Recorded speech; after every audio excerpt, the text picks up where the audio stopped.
How's it going, my Comics and Army? We're here today with Joseph and Nick, the creators of Misadventurers. How y'all doing, gentlemen? Doing well. Thanks for having us. Yeah, thank you for coming on. So who wants to go first and tell us what their role is in the comic? I think Nick wants me to go first, so I'll go first. All right. Just wing it. Yeah. So Misadventurers, I'm the writer and co-creator. Did some lettering and design work and stuff like that. And then we worked with a couple other great guys on some projects in the past, and they helped us with the book as well. So we have Dave Lentz helped us with lettering, Robin Jones, and then Nick had a few friends that helped with the color flatting. So yeah, pretty much. Role in the book, Nick.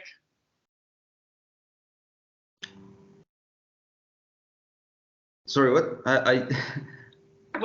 What role did you have into making the book? Like, what did you do? Oh, sorry. That's yeah. It's kind of choppy. Well, I'm mainly the artist. Okay. But we kind of came up with the idea as a team, and yeah, I just do the interiors, the covers, the colors, all the art stuff. All right. So, how did y'all two meet?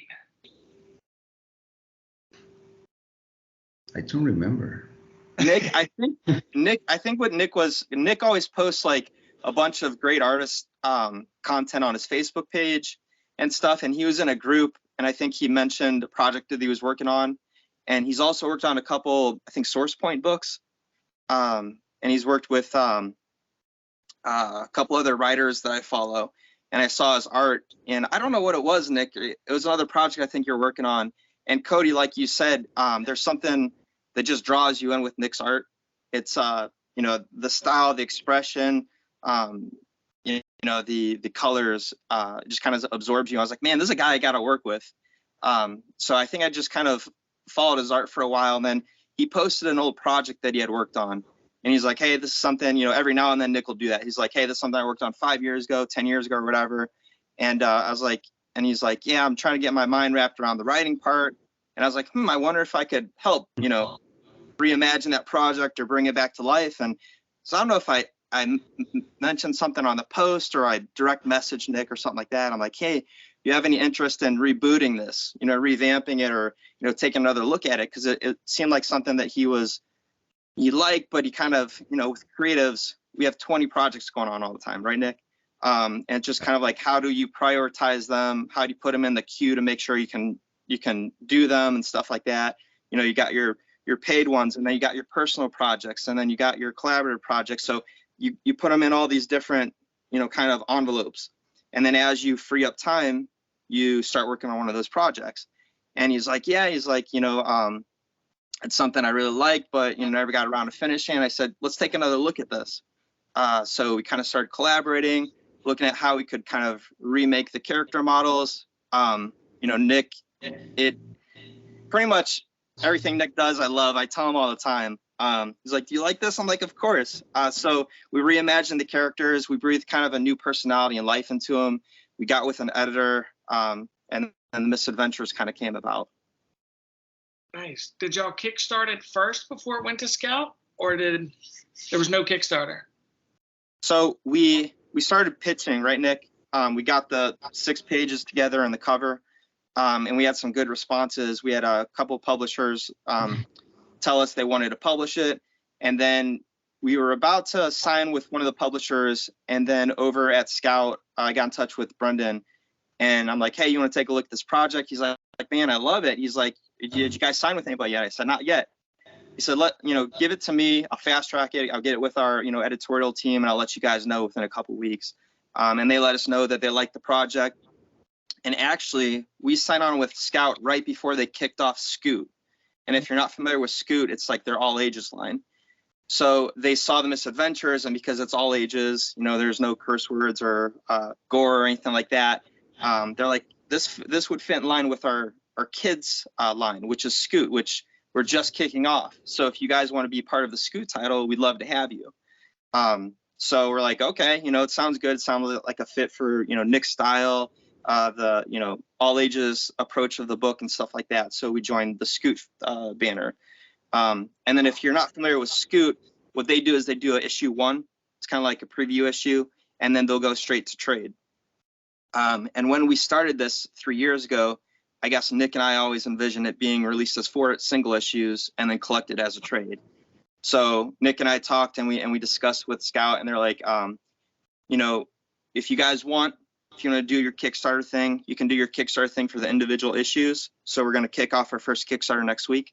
We're going to publish the 4 issues back to back, and then Scout is going to publish it as a trade in the spring next year. Nice, man. Congratulations. Thank you. So Nick, are you open for consultations? If anybody has any work for you, how can I get a hold of you? Yeah, of course. I'm on Instagram as @Nicolas, and I'm on Facebook too. Like, I'm everywhere. Okay. Sure. All right.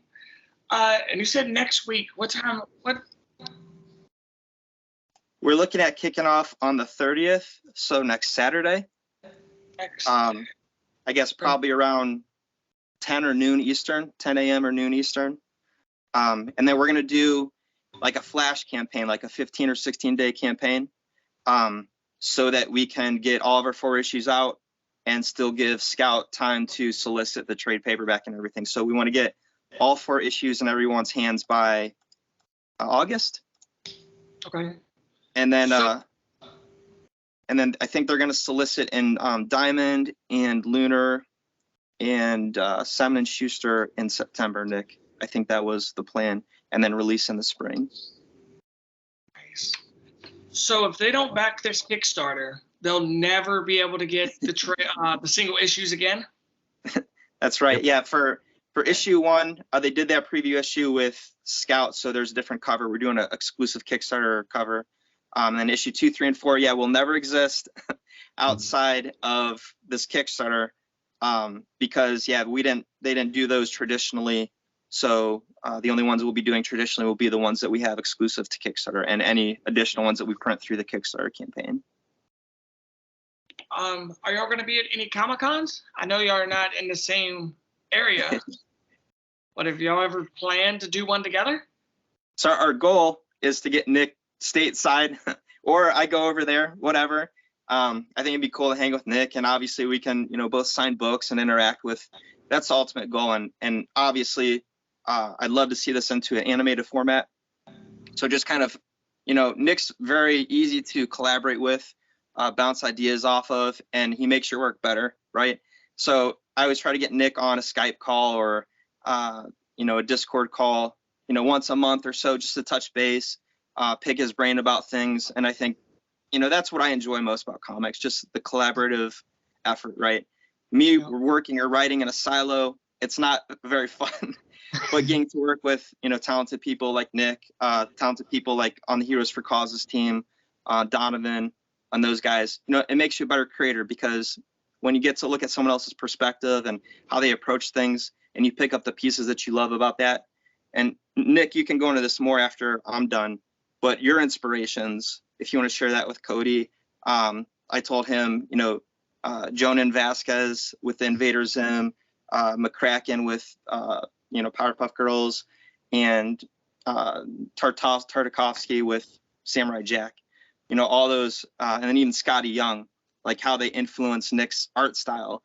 And it makes you as a creator better if you can say, hey, I love this from this creator, this from this creator, and I want to emulate that in my own style. And then you get the best pieces of this artist, the best pieces of this creator, the best piece of this creator. And then it starts as an homage in your own work. And then you just refine that over Nick, how many years have you been practicing illustrating and, just not copying, but, learning from creators that you love? I don't know, my whole life, I guess. A long time, right? So after all those years, how many different creators and inspirations do you have that you pick up and you add to your own, arsenal? And then it just makes your own work better because of it.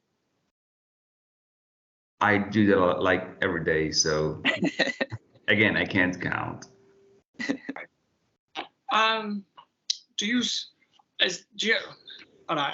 I got so much to say that my mouth ain't working. Do y'all plan on ever turning this into animation? Like, is there any talks right now? That's the dream. So between me and Nick, that's usually what, guides us. My goal with this book is, not for financial success or whatever, but it's to get Nick in front of a Nickelodeon executive, a Netflix executive, Cartoon Network, anybody, because, that's, I think, Nick's first love. I won't speak for him, but I'll let him speak for himself. But that's reflected in his art style. I think his art is very animation ready. So I think it would be an easy mix, and Nick has very easygoing personality, so he's going to blend in with any team. So if anyone's listening from Nickelodeon or Cartoon Network, it'd be an easy pickup if you add a Nick to the team and get him on the animation team, because I think he's ready, his talent's there, and his art reflects that, especially with storyboards and stuff.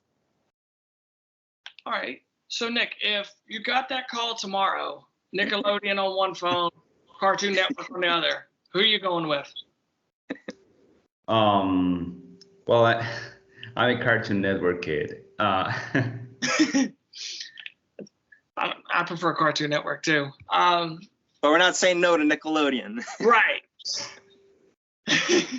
Have y'all thought about kickstarting maybe an animation short?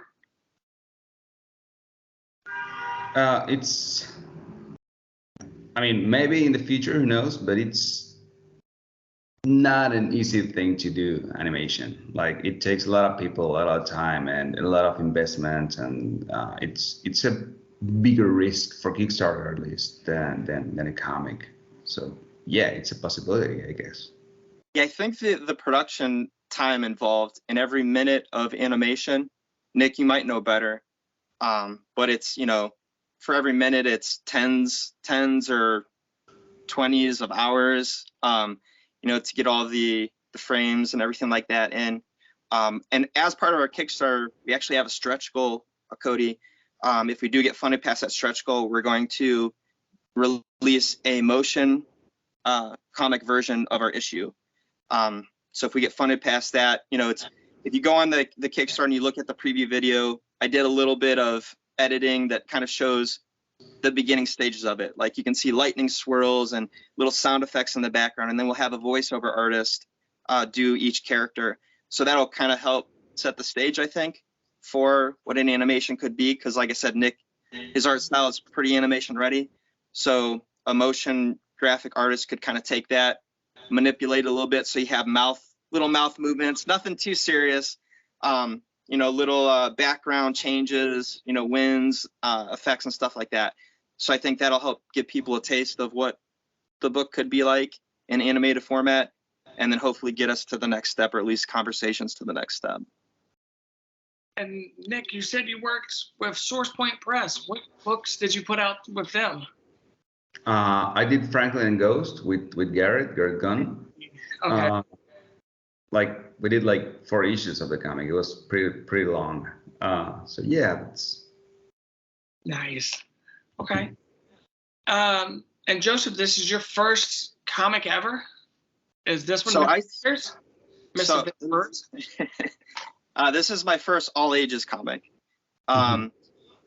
With Heroes for Causes, we it is kind of all ages. That's how we approach it, because we do stuff for causes with like cystic fibrosis, childhood cancer, children's diabetes.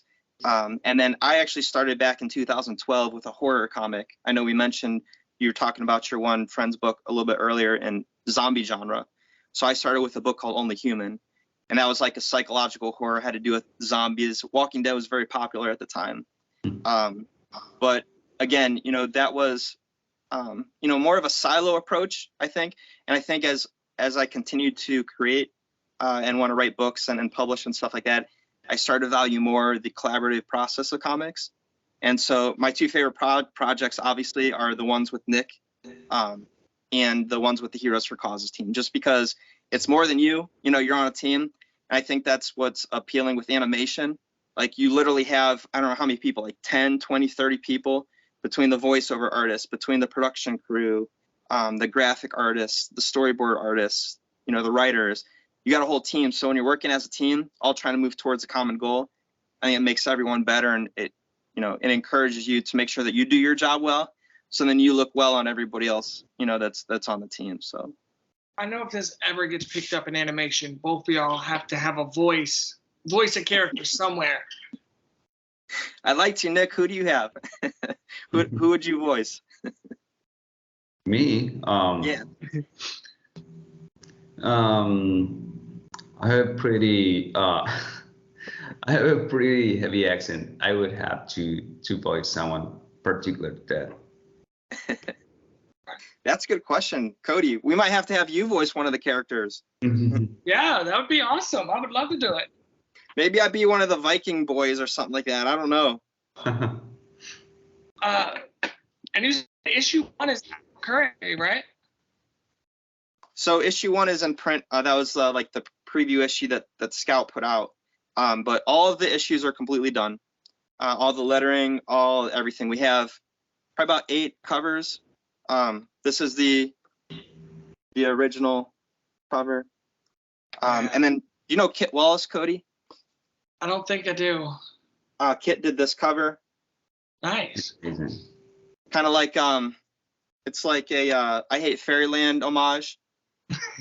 But his art is awesome. You know, Kit's and Nick's, you know, art, it's at the pro level, and it's just stuff that when you see it, you're like, oh, that's Nick's work, or oh, that's Kit's work. And I know Kit works with Garrett too.